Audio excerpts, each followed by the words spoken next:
milenaria tradición del Bhakti Yoga en Sudamérica. Swami Padmanabha se encuentra abocado a llevar adelante una amplia campaña de concientización social a través de múltiples conferencias que dicta alrededor del mundo, videos y artículos de internet, revistas y diversos medios de comunicación. Y sé que ya prontamente va a salir uno de sus libros. Asimismo, y por instrucciones de sus diversos maestros, ocupa gran parte de su tiempo en guiar y nutrir el sendero de otros practicantes del Bhakti. Actualmente reside en Godrum, en la provincia de Buenos Aires, donde inspira con su ejemplo de vida a los miembros de la comunidad y visitantes que llegan desde distintas partes del mundo. Esta labor se ve complementada a su vez con un amplio y continuo peregrinaje alrededor del planeta, difundiendo a través de sus palabras y ejemplos las valiosas enseñanzas de la revelación de Oriente, en una perfecta consonancia con los paradigmas contemporáneos que acompañan a la humanidad hoy en día. Entonces los dejo con Swami Padmanabha, moniteísmo polimórfico en el Gaudiya Vedanta, la odisea ontológica del Sri Brihad Bhagavatamrita. Muy buenas tardes a todos. Desde Brighton, en Inglaterra, me encuentro en este momento. Muchísimas gracias, mi gratitud a Juan y a todos los organizadores de este encuentro por haberme hecho parte del mismo. Me siento honrado, afortunado por ello, poder compartir con tantos pensadores y tantas personalidades interesadas en acercarnos más y más a una síntesis cada vez más idónea, más íntegra en cuanto a la complejidad que representa el paradigma religioso, filosófico, nuestra sociedad contemporánea, nuestra experiencia posmoderna, etc. Y bueno, he sido invitado hoy a compartir algunas ideas sobre la noción de monoteísmo polimórfico en el Gaudiya Vedanta, y subtítulo de esta ponencia es La odisea ontológica del Sri Brihad Bhagavatamrita, con lo cual voy a intentar obviamente introducir y presentar algunas de estas nociones del glosario sánscrito que puedan ser relativamente nuevas para más de uno. Ante todo, contextualizar un poco la situación de la tradición de la cual formo parte y en relación a la cual voy a estar exponiendo hoy, en el marco más amplio de lo que es el hinduismo, tal como hoy en día se lo conoce, como quizás ustedes puedan tener una noción de ello. El hinduismo es una idea considerablemente abstracta y genérica en términos de qué es lo que pasa en India en términos de espiritualidad. Y muchas veces muchas de las impresiones más inmediatas de qué trata el hinduismo se ven, convergen en la dirección del politeísmo o del monismo, lo cual obviamente se encuentra presente como una de las tantas posibilidades dentro del desfile de paradigmas ontológicos, teológicos allí, pero al mismo tiempo, más allá de eso, tenemos una oportunidad, si se quiere, entre medio de ambas, considerada como el teísmo devocional o el Vedanta dentro del marco teísta, Vedanta devocional. Esto está relacionado al concepto de bhakti en términos sánscritos. La idea de bhakti promueve la noción de un vínculo devocional en base al bhakti o a la devoción, al amor por Dios, en contraste con nociones como karma y jnana.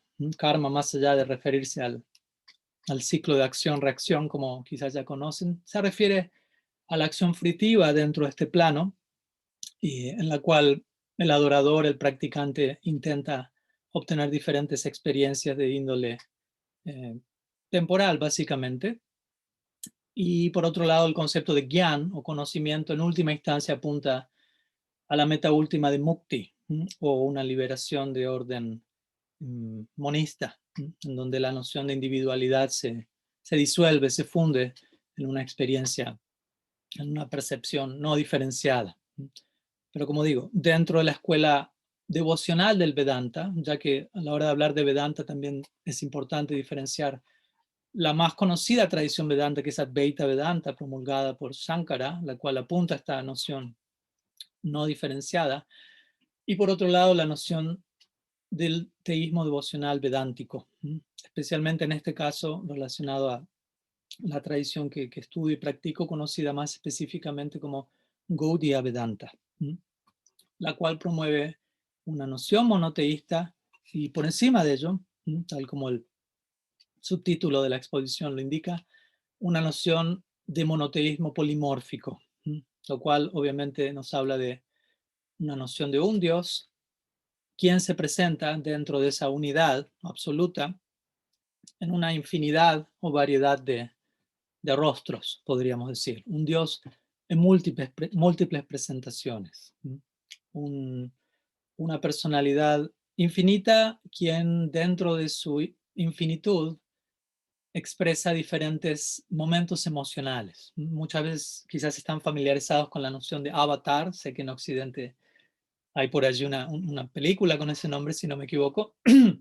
La palabra avatar, que muchas veces es traducida como encarnación, técnicamente la etimología del término tiene que ver con avatar, de arriba hacia abajo, algo que atraviesa el plano superior y se manifiesta por estos lados sin ser tocado por la influencia de este plano. Y en la doctrina devocional vedántica se hablan de diferentes avatars, asankhya, innumerables. Y cada uno de estos avatars podría ser básicamente, o descensos divinos, si se quiere, podría ser determinado como momentos emocionales en la vida del absoluto. El absoluto siendo en este caso comparado a un amplio, interminable y profundo océano, pero dentro del océano hay oleaje, hay movimiento. Pero el movimiento se da dentro del marco de lo absoluto, básicamente. Entonces, en este marco, el absoluto es definido, presentado principalmente, de acuerdo al ojo vedántico, en tres fases o en tres niveles, digámoslo así, de abordaje o de acercamiento, como Brahman, Paramatma y Bhagavan.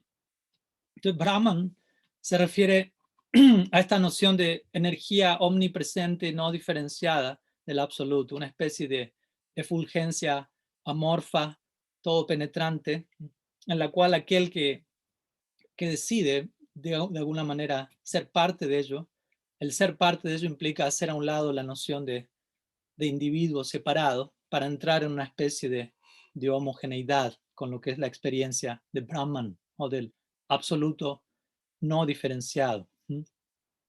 Por otro lado, la noción de Paramatma se refiere a un aspecto localizado del Ser Supremo que reside en el corazón de cada entidad viviente, así como incluso de cada átomo. De acuerdo a la doctrina vedántica, existe esta particular manifestación que de alguna manera, mediante su presencia, lo sostiene y lo mantiene todo. E interesantemente, esta noción de Paramatma presente en cada ser tiene que ver con la idea que generalmente en Occidente se suele tener de Dios.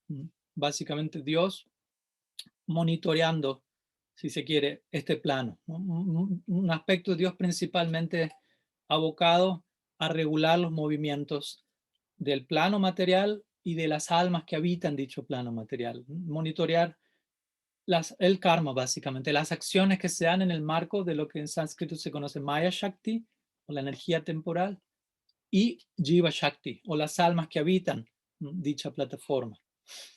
Lo cual es interesante porque, aunque principalmente en Occidente la noción teísta de Dios está principalmente centrada en esta dirección, Dios monitoreando este mundo, principalmente ocupado, abocado a lo que aquí acontece, por encima de esta idea, el Vedanta devocional introduce la idea de Bhagavan, que es este tercer aspecto del absoluto. Y Bhagavan es una idea interesantemente que nos habla de Dios no tanto en relación a este mundo, Dios no tanto en relación a las almas en este plano, sino Dios absorto en su propia dinámica interna y personal, rodeado de una serie de entidades plenamente iluminadas e interactuando amorosamente con ellas, y estando tan absorto, tan empapado, tan envuelto por esa dinámica amorosa, que incluso pierde de vista en cierto nivel de ese intercambio, pierde de vista, por decirlo así, vamos a ir aclarando esta noción, su propia idea de la divinidad. O sea, queda tan enfocado y absorto en un tipo de interacción en particular, que su idea de Dios permanece, obviamente él sigue siendo Dios, pero su conciencia central en ese momento se ve predominada por el impacto de lo que en sánscrito se conoce como bhakti, o devoción, amor espiritual. Entonces Bhagavan se refiere no tanto a Dios en relación a este mundo, sino a Dios en su propio mundo, Dios en su hogar, Dios en su vida privada, si se quiere. En sánscrito esto recibe el nombre de lila, lo cual es toda una noción que merece otra exposición aparte. Lila se traduce como juego divino. Y así como a veces en este mundo podemos decir, cuando estamos aburridos, nosotros jugamos y nos absorbemos en ese juego hasta el punto que el juego pasa a volverse nuestra realidad. De alguna manera uno podría decir, la omnisciencia, la omnisciencia que acompaña el hecho de ser Dios, omnisciencia, omnipresencia, etcétera, en un punto puede terminar siendo, muchas veces se presenta de esta manera, ¿no? Poéticamente, incluso, si se quiere, cómicamente en el marco filosófico, la omnisciencia termina siendo algo aburrido para Dios, por el hecho de que ya lo sé todo, ya sé qué va a pasar en pasado, presente y futuro. La omnipresencia se torna un tanto tediosa, ya que no hay dónde pueda ir, ya que ya estoy en todas partes. Y así como cuando uno está aburrido juega, Dios no es la excepción a esta regla. Y en un punto él comienza a jugar, y esto se conoce como lila. Pero interesantemente, y este es un punto de conexión muy interesante, para uno jugar, uno requiere poder.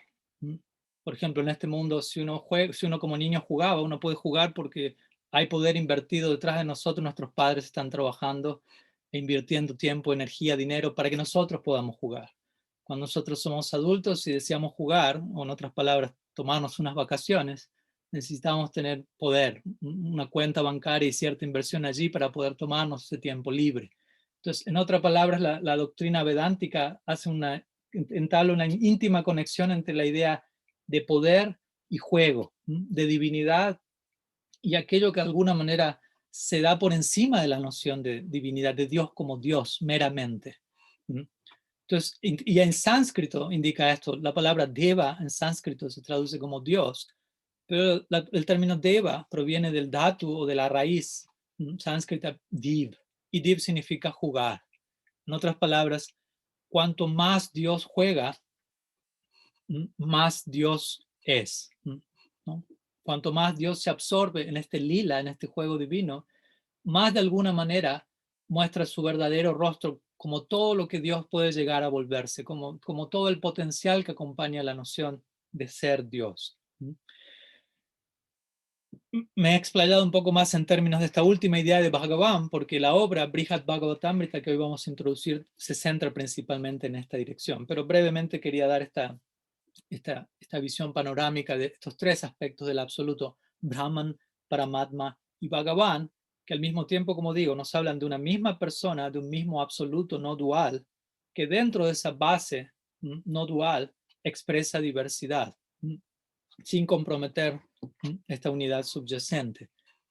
Básicamente, como naturalmente en este mundo incluso podemos tener esa experiencia, hablando en términos del planeta Sol y de los rayos del Sol. Y uno puede decir, el Sol ha entrado en mi cuarto y al mismo tiempo no ha entrado en mi cuarto. Hay una diferencia entre el Sol y sus rayos, y de acuerdo a la visión vedántica hay una diferencia incluso entre el planeta Sol y la deidad regente del planeta Sol, conocida en los Vedas como Suryadev. Y de esa misma manera podemos hablar de grados de abordaje en cuanto al absoluto. Entonces, Brahman podría ser comparado a estos rayos del sol, quienes representan una efulgencia incluso considerablemente impactante, poderosa, pero que nos hablan de la base de esos rayos, el planeta Sol, Paramatma, si se quiere, y por último, de aquella entidad que rige incluso ese planeta, que en este caso correspondería con la noción de Bhagavan. Entonces, dicho eso, y habiendo establecido un considerable énfasis en la noción de Bhagavan, hoy deseo concentrarme en una obra conocida como el Sri Brihad Bhagavatamrita. Sri Brihad Bhagavatamrita básicamente es la primera obra canónica dentro de lo que es la tradición teísta vedántica devocional conocida como Gaudiya Vedanta, la cual tiene sus orígenes un poco más de unos 500 años atrás y la cual representa una extensión de otra serie de linajes devocionales vedánticos que datan de unos tantos miles de años por detrás.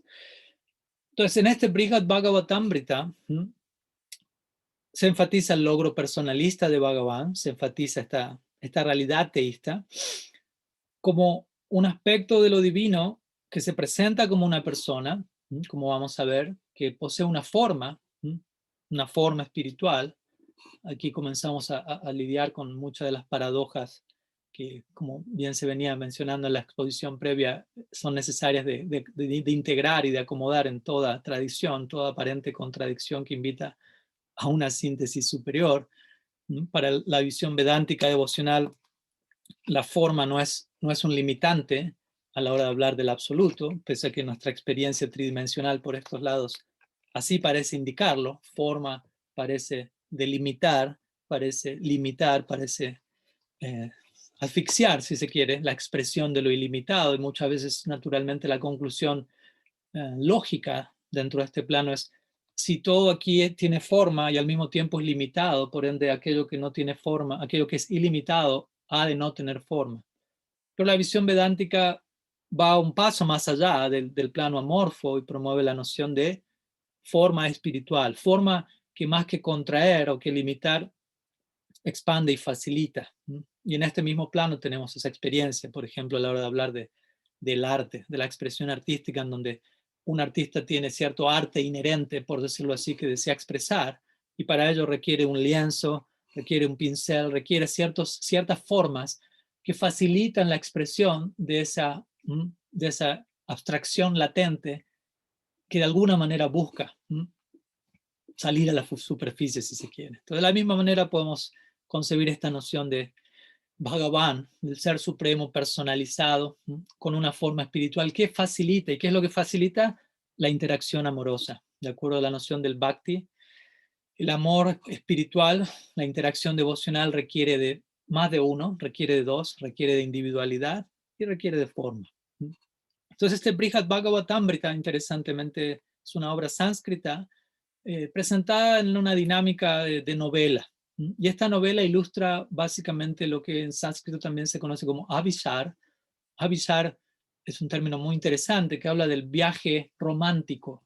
Muchas veces es utilizado en términos estéticos o en la poesía secular en India, cuando una dama sale al encuentro de su amado o viceversa, y ese traslado desde donde ella se encuentra hasta el punto en donde se va a encontrar con su amado es considerado o llamado como abhisar.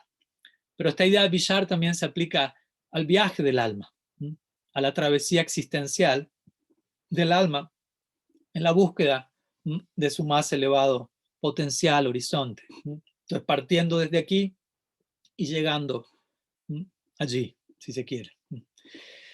Entonces, en otras palabras, esta obra lo que va a describir en el marco de este abhisar, de este viaje romántico, espiritual, devocional, teísta del alma, se van a presentar toda una multiplicidad de posibilidades que un practicante de esta escuela, en este caso, pero como veremos también aplicable a otras doctrinas, que un practicante va a encontrar en su camino, en su viaje romántico, en su travesía, en términos de penetración en la trascendencia. Como vamos a ver, el Gaudiya Vedanta no nos habla únicamente de un solo nivel de penetración en la trascendencia, sino de toda una multiplicidad de posibilidades. Entonces, esta obra está dividida en dos secciones, en dos capítulos, básicamente, dos tomos, que al mismo tiempo representan un mismo punto desde dos ángulos diferentes. En la primera parte de la obra se introduce la figura de Narada, Narada Rishi, quien es un famoso sabio que aparece a lo largo de todo el canon hindú, aquí y allá, como un cosmonauta trascendental que tiene la posibilidad de trasladarse a voluntad por diferentes plataformas de existencia. Y él, en su viaje, en su avisar, si se quiere, él va atravesando diferentes sitios, encontrándose con diferentes personalidades, y a través de ellos se va estableciendo en la narrativa, el Brihad Bhagavatamrita, cuál es el más elevado devoto o cuál es el más elevado tipo de devoción, desde una perspectiva objetiva, ¿no? Entonces, gradualmente él va ascendiendo por diferentes estratos hasta dar con la conclusión última. Y luego la segunda parte de la obra introduce a otro personaje conocido como Gopa Kumar. Entonces, Gopa Kumar a lo largo de su Abhishar, de su viaje, él establece, más que el más elevado practicante o el más elevado amor, establece el más elevado destino espiritual. Pero de otra manera, como digo, es otra forma de hablar de lo mismo, porque un destino espiritual, una morada trascendental en particular, corresponde con un tipo de amor espiritual, corresponde con un tipo de amante espiritual, de practicante espiritual. Entonces hay una conexión íntima entre ambos puntos que el Brihad Bhagavatamrita intenta entregar. Un sitio o un destino tiene que ver con quienes allí habitan y con qué es lo que esos habitantes sienten. Todo esto en términos espirituales, nuevamente, ¿no? Entonces aquí, más que implicar un traslado geográfico a diferentes estratos, el traslado, el movimiento, los destinos se dan en términos de conciencia. El movimiento es a nivel de un tipo de foco en particular en una dirección u otra. Entonces, estos diferentes destinos espirituales representan algo así como los diferentes escenarios apropiados sobre los cuales se va a presentar la pieza dramática del lila o del juego divino en la trascendencia. Si en algo se especializa o se caracteriza el Gaudiya Vedanta es en ilustrar la disciplina espiritual y el logro último de la disciplina espiritual en términos estéticos, ¿no? Con lo que es el concepto de rasa o sagrado arrobamiento estético, en donde el absoluto en última instancia es representado como tal, ¿no? En términos de experiencia estética y extática, ¿no? Y lila, como digo, ¿no? En términos de una dinámica de juego divino en donde se da un tipo de interacción en particular, todo lo cual requiere un escenario específico.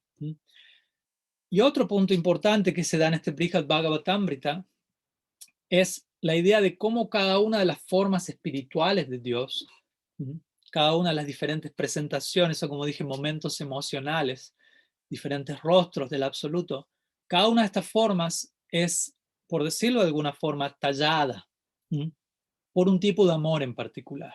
De acuerdo al tipo de bhakti, de acuerdo al tipo de devoción, amor que el devoto posee, eso impacta de tal forma en el absoluto que le hace adoptar una determinada presentación, la cual es correspondiente, necesaria para un tipo de amor en particular. Si un devoto tiene un anhelo de servir, de adorar al absoluto con un sentimiento paternal o maternal, naturalmente el absoluto va a tomar la forma correspondiente para que ese tipo de interacción se pueda facilitar. De alguna manera nosotros mismos en una medida tenemos experiencia de ello. Por ejemplo, cuando nos encontramos ante nuestros padres, somos un hijo. Cuando estamos con nuestras abuelas, somos nietos. Con nuestros hijos, con nuestras esposas, somos esposos y viceversa. Obviamente la persona es la misma, pero al mismo tiempo encontramos multidimensionalidad dentro de nuestra expresión individual. Entonces, eso acontece con nosotros aquí en este plano, la idea vedántica. Si eso acontece con nosotros dentro de la experiencia condicionada por una mente aún no del todo iluminada, cuánto más eso acontece en un plano iluminado y en relación al absoluto.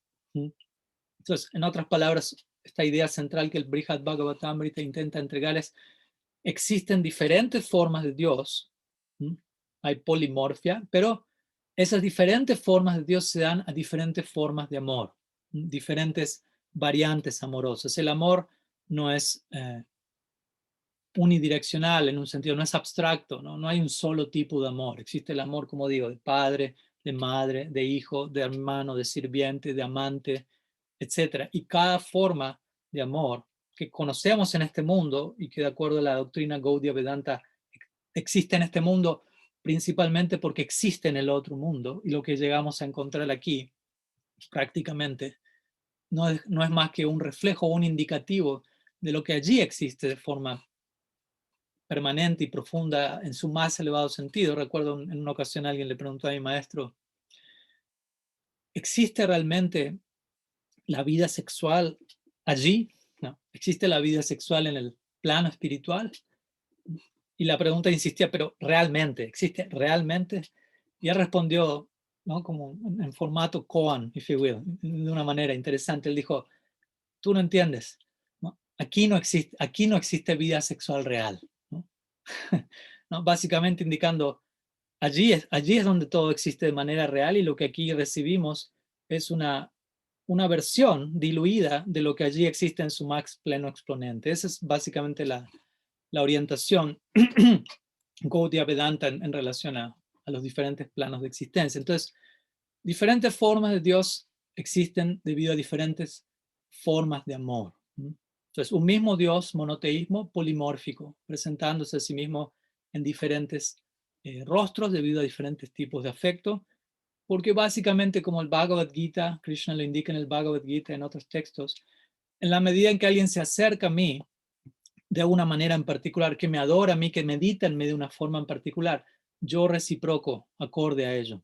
Lo cual obviamente no da lugar a que uno se imagine cualquier cosa y Dios se vea forzado a aparecer en esa forma que a mí se me ocurre. Existen ciertos parámetros que, de acuerdo a la doctrina devocional vedántica, se revelan en el Shastra o en los textos sagrados. Y dentro de ese marco y dentro de esas posibilidades, las cuales son considerables, hay lugar para estas diferentes expresiones.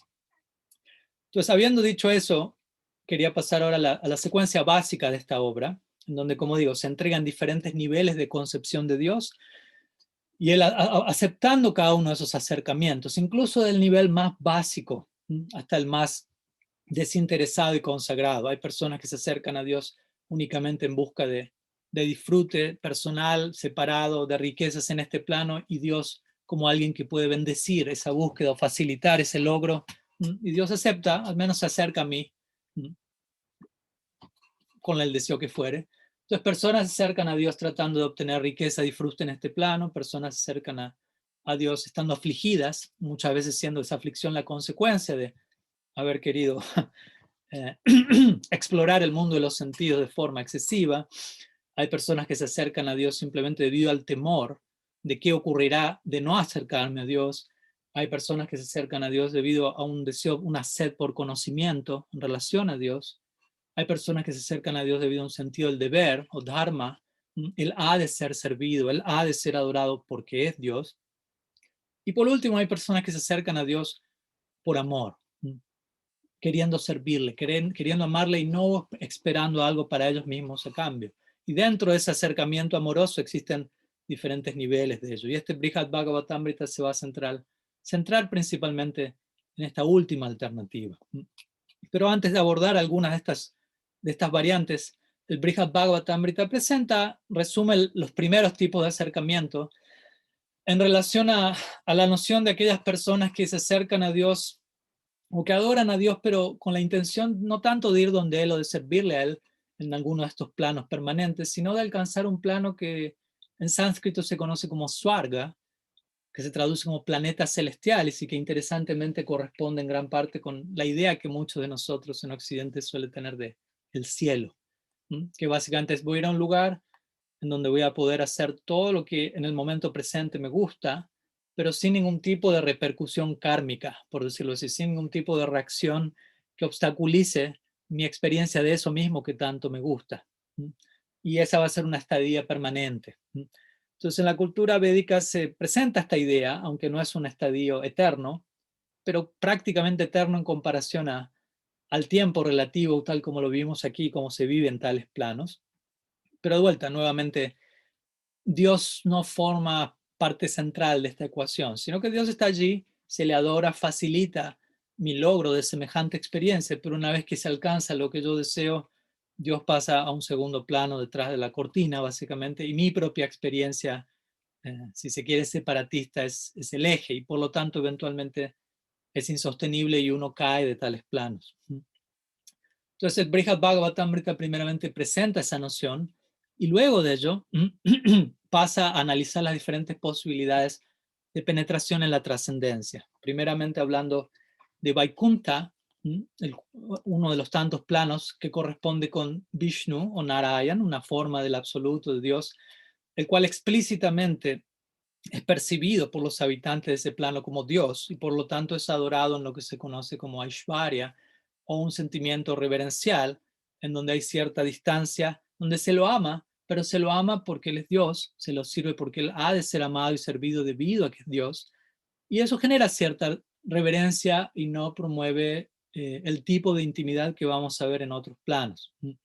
Entonces, interesantemente, en el viaje por este tipo de secciones, Gopakumar, quien es el protagonista de la segunda parte del Brihad Bhagavatamrita, él internamente posee una afinidad debido a haber recibido de su guru, de su maestro, cierto mantra, cierta semilla, que hizo que él sintiese una inclinación en particular, debido a lo que él, como digo, recibió de su propio maestro, y que le lleva a buscar, a dar con ese destino que corresponde con su afinidad interna, y para ello él va atravesando estas diferentes capas que no corresponden con su inclinación subjetiva, y allí se va dando todo este contraste de lo que él siente y necesita y busca, y de cómo él siente la necesidad de seguir viaje, mientras que todas las personas que él va encontrando en estos distintos destinos trascendentes se sienten plenamente satisfechos con ese logro en particular, mientras que Gopakumar siente la necesidad de, como digo, continuar su travesía.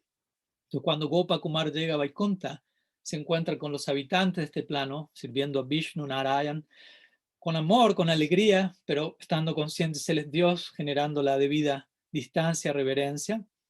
Pero la subjetividad de Gopakumar, como digo, lo lleva a él a continuar, seguir viaje, mientras que interesantemente los habitantes de Vaikunta, la subjetividad de los habitantes de Vaikunta les lleva a ellos a preguntarse por qué él se está yendo de aquí, ¿no? ¿Qué hay mejor que esto?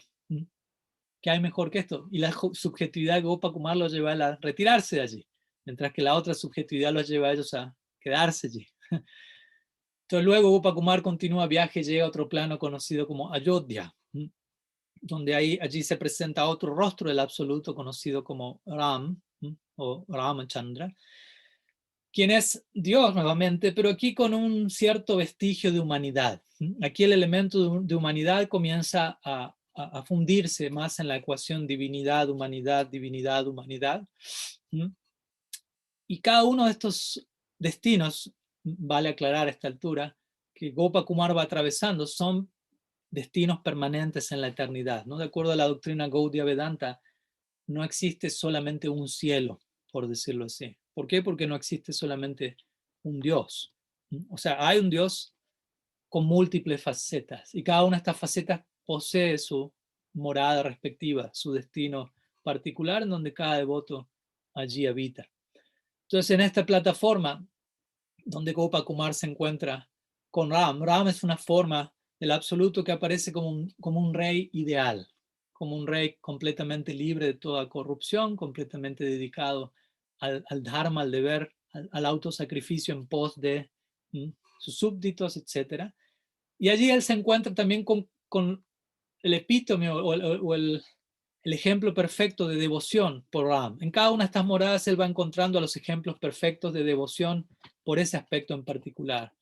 Entonces el ejemplo idóneo de devoción por Ram es Hanuman, conocido como, en que aparece como forma de mono, mono humano.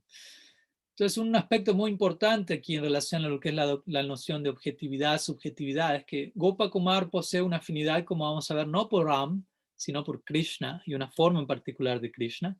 Y Hanuman está totalmente parcializado, si se quiere, espiritualmente por Ram. Pero cuando ambos se encuentran, no hay choque alguno, no hay choque alguno en términos de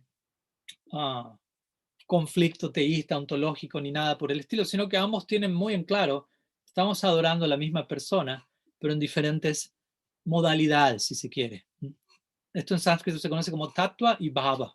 En tattva, o en verdad, en ontología y en verdad metafísica, es la misma persona, es el mismo absoluto. En bhava, o en humor, en modalidad, en disposición emocional, este absoluto aparece en diferentes facetas y cada uno de nosotros nos vemos particularmente atraídos a una u otra. Por lo tanto, ellos comienzan a dialogar allí y Gopakumar le dice a Hanuman, por favor, canta las glorias de Ram, de tu amo y Señor. Entonces Hanuman comienza a pronunciar diferentes oraciones y cuando él culmina, Gopakumar, él dice Jai Sri Krishna. En otras palabras, él glorifica a la forma del absoluto que Gopakumar mismo está atraído en relación a, ¿no? Y al mismo tiempo luego Hanuman le dice a Gopakumar, por favor glorifica a Krishna. Entonces Gopakumar comienza a glorificar a Krishna y cuando Hanuman escucha dice Jai Sri Ram. Y él ve nutrida su propia devoción por su propia deidad, por decirlo así. Entonces esto representa al mismo tiempo la perfección del diálogo interreligioso, si se quiere. Ambos estamos conversando y entendemos, estamos hablando de la misma persona y cada uno de nosotros escucha acerca de la devoción del otro y el escuchar de esa devoción no perturba nuestra fe, sino que nutre nuestra fe en nuestra propia manifestación escogida del absoluto. Como Thomas Merton también mencionaría en sus diálogos con diferentes monjes budistas, todo diálogo interreligioso al mismo tiempo implica que exista diálogo intrarreligioso. Antes de conversar debidamente con otro practicante, primeramente debemos estar conversando con nosotros mismos acerca de que también estamos comprendiendo nuestra propia doctrina. Entonces, luego Gopa Kumar sigue viaje y finalmente llega al concepto de Krishna. Krishna en el Brihad Bhagavatamrita es descrito en términos de humanismo divino, lo que podríamos llamar. Es el absoluto, pero al mismo tiempo en una presentación que se acerca lo más posible a nuestra experiencia humana. Nara Lila, juego divino semejante a la experiencia humana.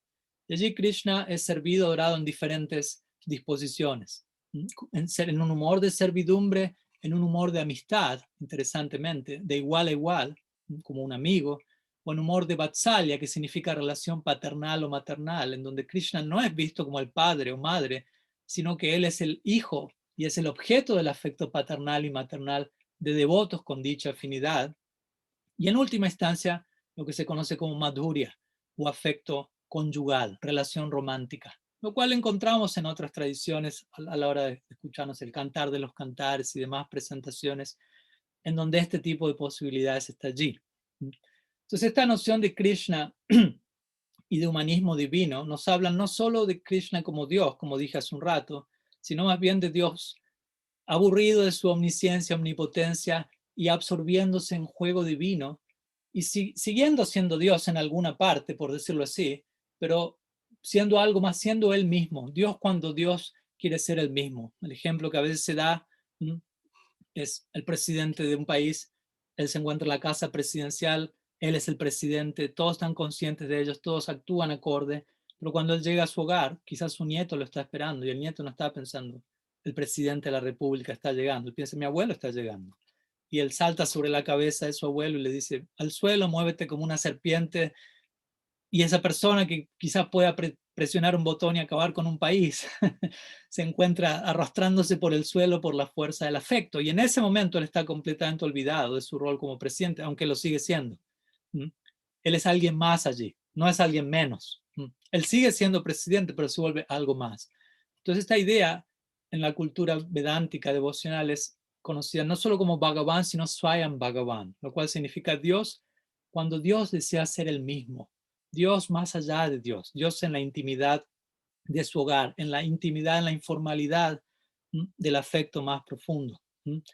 Y todas las necesidades que surgen a partir de ello, a partir del amor. Entonces, aquí encontramos a un Dios olvidado de su divinidad y abocado a la celebración de la plenitud de su propia existencia. Dios es pleno en sí mismo, sus devotos son plenos en sí mismos y se reúnen para celebrar su mutua plenitud.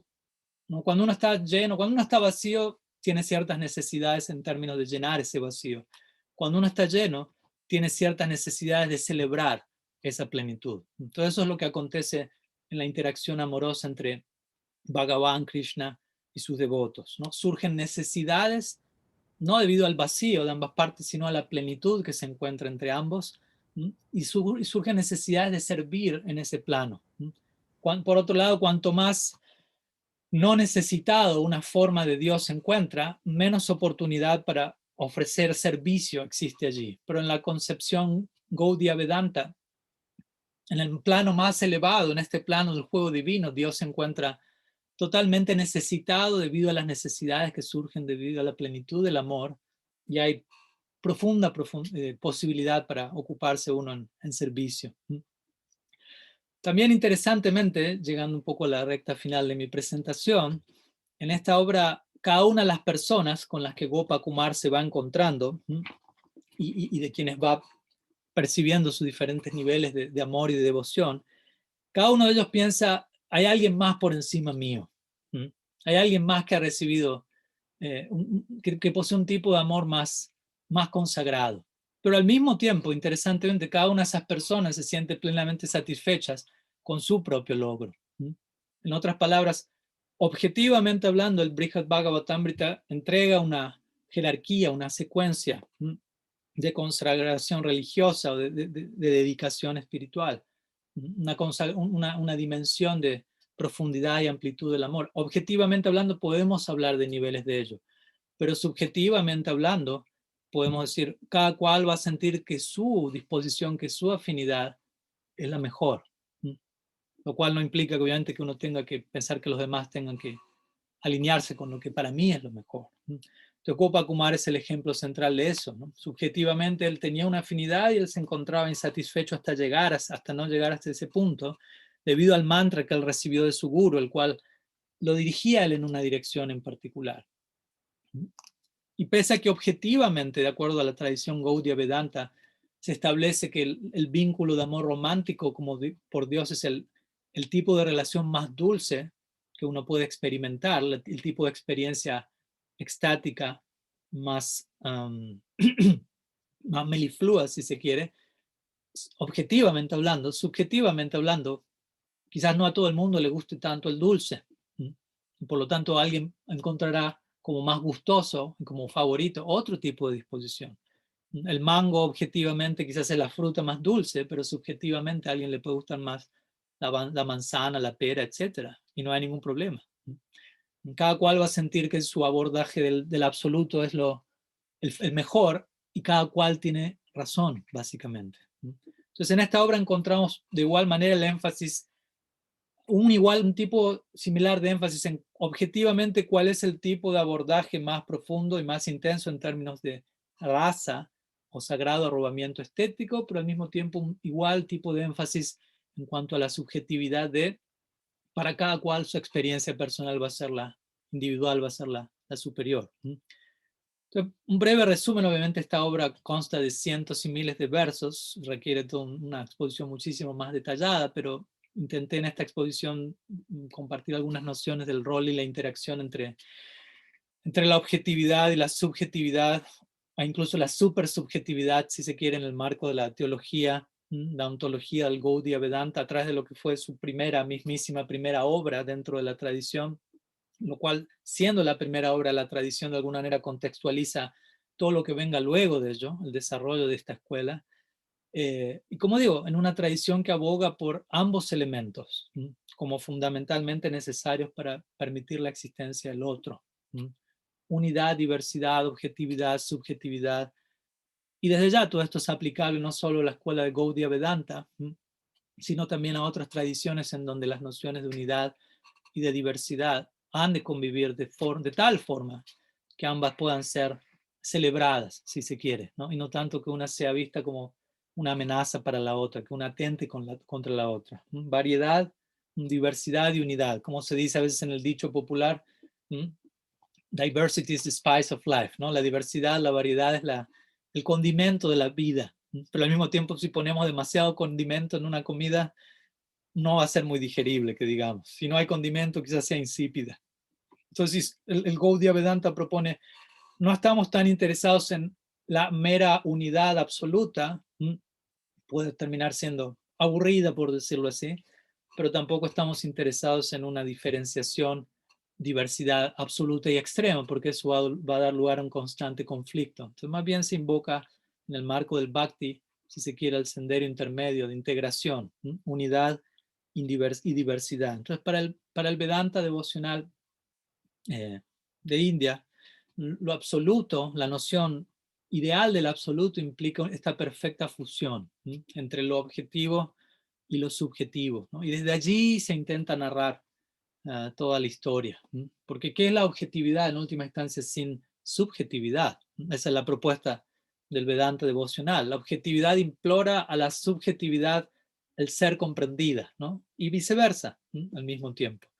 Entonces de ahí el Gaudiya Vedanta promueve una integración de la complejidad, una integración de todo lo que en cierta plataforma pueda ser percibido como contradictorio en pos de una síntesis superior.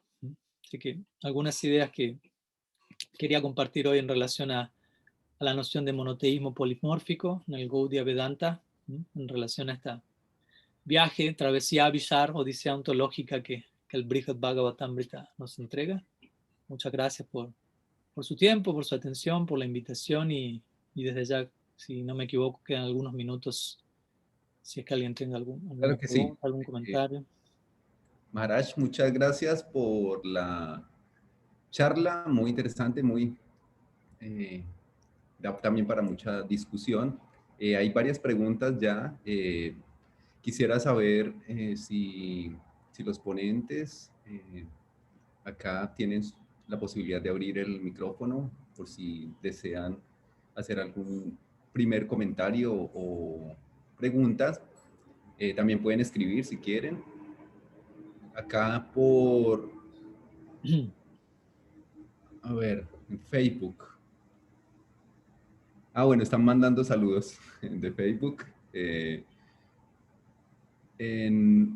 Y en YouTube de la revista Horizonte nos preguntan, le quieren preguntar al ponente acerca del concepto de monoteísmo polimórfico. Dice que es muy interesante, pero no lo ve, de pronto no lo ve necesario. ¿Por qué no llamarlo simplemente politeísmo?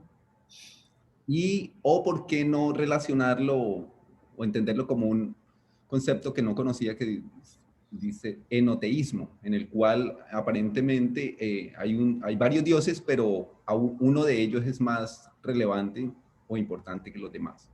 Esa sería la primera pregunta.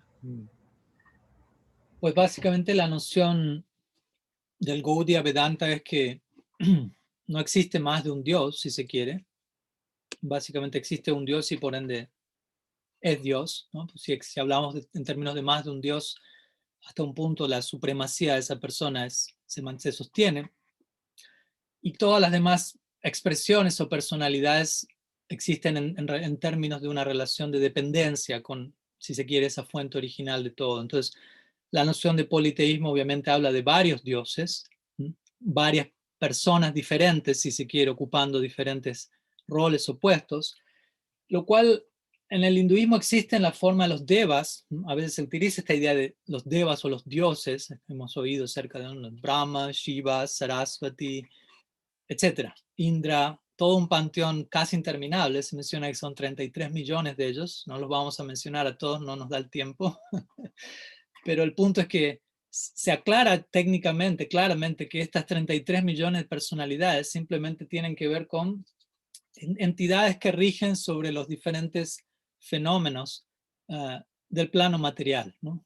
Entidades que rigen sobre los diferentes movimientos cósmicos, etcétera, pero por encima de estos dioses, si se quiere, existe lo que uno podría llamar el Dios supremo. Entonces, desde ese lugar hay una necesidad de diferenciar entre politeísmo y monoteísmo polimórfico, ¿no? En donde una persona sigue siendo la suprema, pero por ser, justamente siendo suprema, también tiene la posibilidad de diferentes presentaciones o manifestaciones, etc.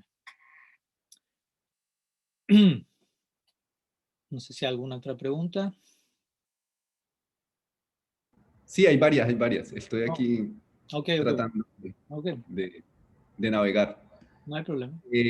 Bueno, hay varias preguntas. Carlos Barbosa, uno de los ponentes, desea hacer una. Y ya vamos con otras que también nos comunicaron por acá por el chat.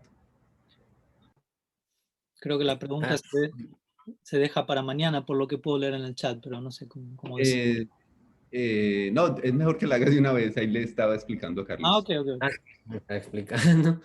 Pero bueno, primero que todo, muchas gracias por la exposición. Hay varias cosas que me llamaron mucho la atención, pero pues me concentro en una y para poder decirla rápidamente, la cuestión es si esta noción, esta idea de Lila, el juego divino, implica perspectivismo. Es decir, hay varias maneras, hay varias perspectivas de la verdad. No hay una sola versión de la verdad. Pueden ser contradictorias entre sí, pero todas son versiones, todas en cierta medida se aproximan a la verdad. Sí, totalmente. La noción del lila encaja naturalmente con esa noción en donde diferentes versiones, si se quiere, o posibilidades de la verdad o de la realidad existen simultáneamente en diferentes capas o plataformas y no necesariamente se contradicen entre sí o no necesariamente conflictúan entre sí, sino que simplemente, siendo justamente expresiones de la verdad, tienen la capacidad de complementarse mutuamente, ¿no? Básicamente la doctrina vedántica es eso. Si algo representa la verdad, específicamente si algo habla de la verdad última, necesariamente ha de nutrirse y complementarse entre sí, ¿no? Y en ese sentido deja de ser contradicción porque se da en el plano del amor espiritual, y la noción de amor espiritual implica la fuerza más capaz existente para armonizarlo todo, básicamente. En sánscrito, el término para esto muchas veces es achintya o achintya shakti, que implica un tipo de dinámica que logra acomodar todo aquello que sin ese amor, en este caso, sería básicamente inacomodable. Entonces, lo que incluso en ciertas plataformas lógicas o racionales permanece como una contradicción, permanece como algo que sigue representando un conflicto dentro de la esfera de la Chintya Shakti o del Bhakti o del amor divino, del amor espiritual. Eso logra encontrar su lugar, su síntesis, y respetando la expresión individual de cada una de esas cosas, ¿no? Y permitiendo, como digo, simultáneas versiones de eso, las cuales no chocan entre sí, sino que más bien se enriquecen mutuamente. Ok, hay otras preguntas acá en el chat. Dice, si hay una jerarquía entre las diferentes formas de amor, ¿cuáles serían las razones para que una sea mejor que la otra o esté por encima de la otra? Esa sería una pregunta. La misma persona pregunta también. Si un cristiano o creyente de determinada forma de Dios desarrolla amor por Cristo, ¿Dios tomará esa forma para complacerlo?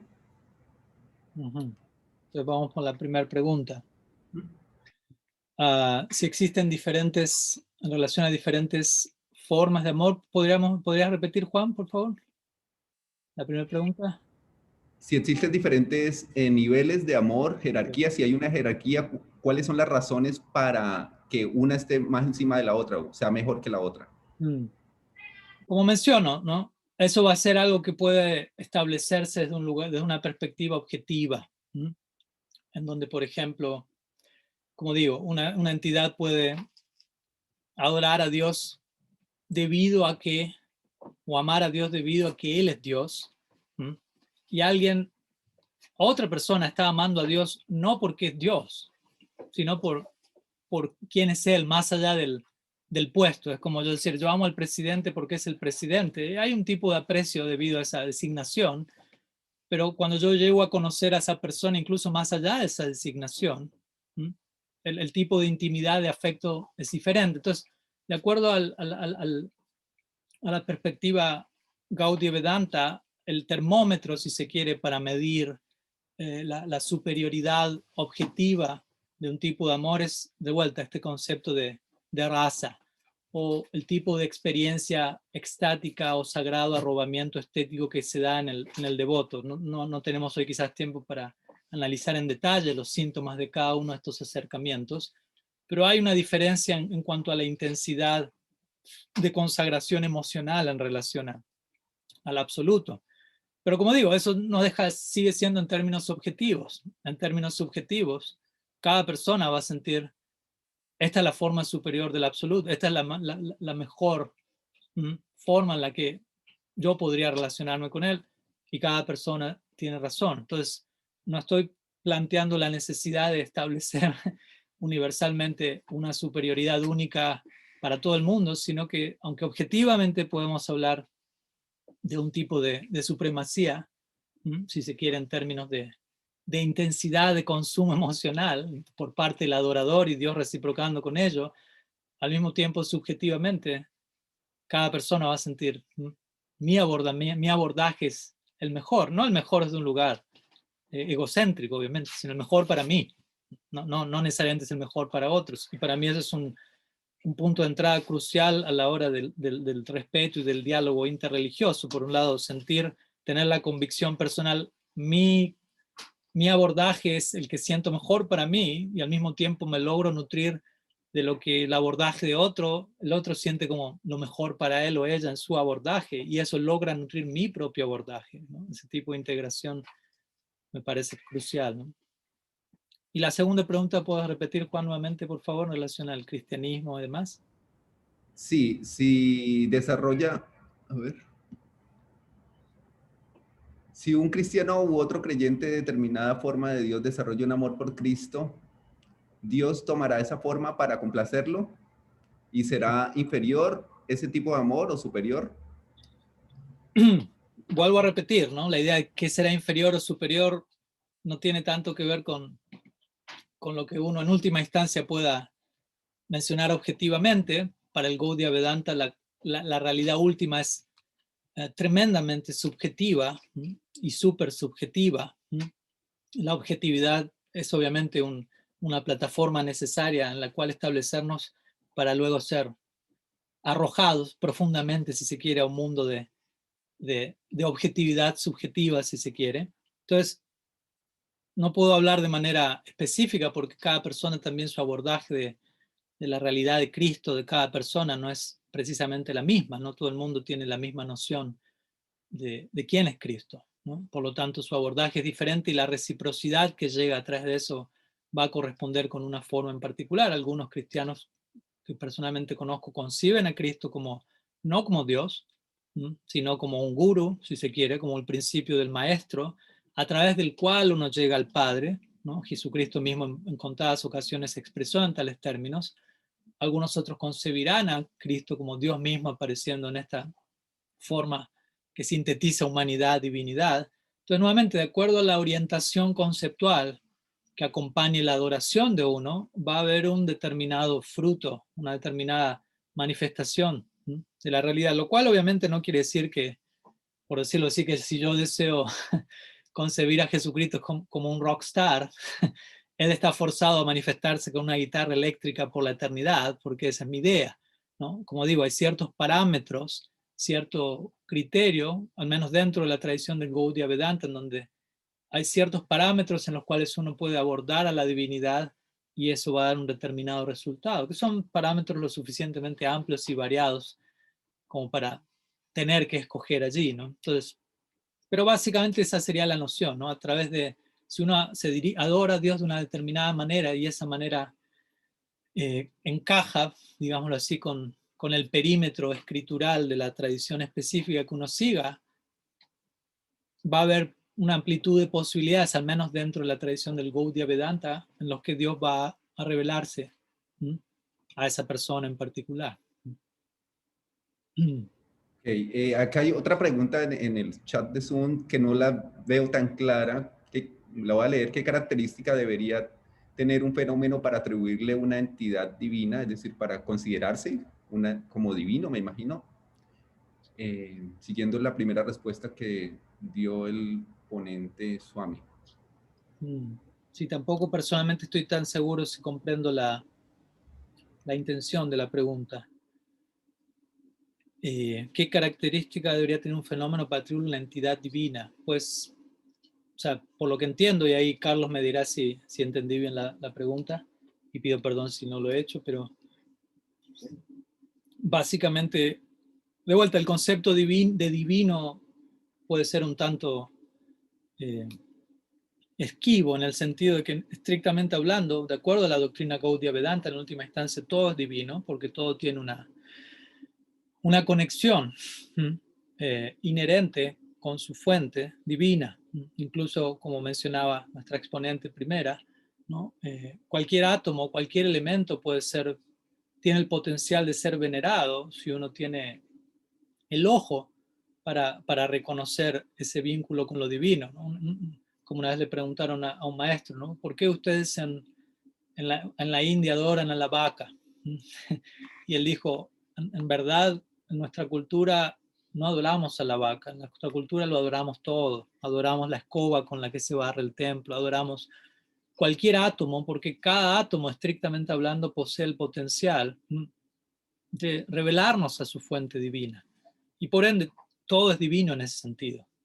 Entonces, obviamente que tengamos esa visión, eso es otra cosa, y en eso trata el concepto de sadhana, o de práctica espiritual, a través de la cual la visión del practicante, del estudiante, se va disciplinando, si se quiere, se va forjando, se va purificando, de manera tal, mediante una educación, una orientación conceptual, una disciplina práctica meditativa, en donde todo gradualmente comienza a cobrar vida, si se quiere, ante los ojos internos de uno, y todo comienza a mostrar su conexión con lo divino, lo cual, de vuelta, en ese sentido, uno puede decir de manera más monista, todo es Dios, en el sentido de que todo es una energía de lo divino, pero al mismo tiempo la doctrina Gaudiya Vedanta dirá, no todo es Dios, ¿no? Todo es un Dios en el sentido de que todo está conectado con su fuente y todo es un tipo de energía de Dios. Así como dijimos hace un rato, uno puede decir entre el sol y sus rayos no hay diferencia, entró el sol cuando entraron los rayos, pero al mismo tiempo hay una diferencia. Entonces esta doctrina se conoce como Achintya Veda Abhida Tattva. Ese es el sistema filosófico, técnicamente, oficialmente hablando, el Gaudiya Vedanta, que quiere decir unidad y diversidad simultáneamente, conviviendo simultáneamente. Entonces, muchas gracias, Carlos. Me alegro que la respuesta haya sido satisfactoria. Gracias por la pregunta. Ok, muchas gracias por las preguntas, comentarios. Gracias, muchas gracias, Swami, por su charla. Continuemos ahora entonces con el siguiente ponente,